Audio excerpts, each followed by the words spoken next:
From the Gospel according to John chapter 19, verse 25 to 34. Standing by the cross of Jesus were his mother and his mother's sister, Mary, the wife of Clopas, and Mary of Magdala. When Jesus saw his mother and the disciple there whom he loved, he said to his mother, "Woman, behold your son."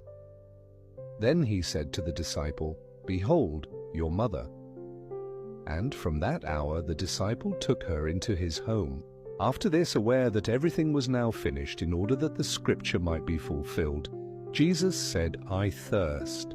There was a vessel filled with common wine.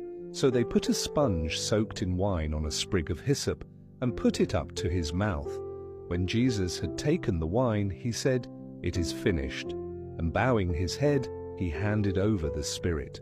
Now since it was preparation day, in order that the bodies might not remain on the cross on the Sabbath, for the Sabbath day of that week was a solemn one, the Jews asked Pilate that their legs be broken and they be taken down.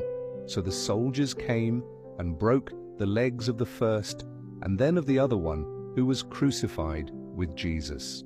But when they came to Jesus and saw that he was already dead, and they be taken down.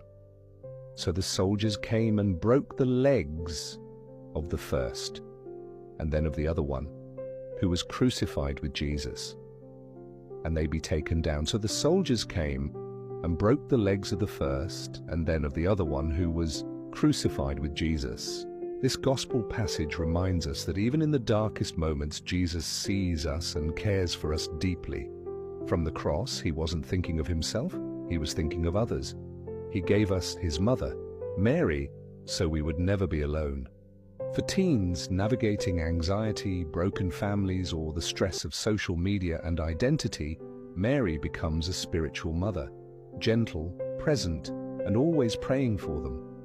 And from Jesus' pierced side flows blood and water, symbols of new beginnings.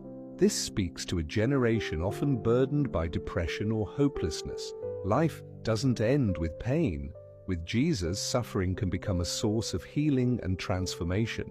This gospel is an invitation to trust again, to lean into the love of Jesus who gives us a family, not just biological, but spiritual.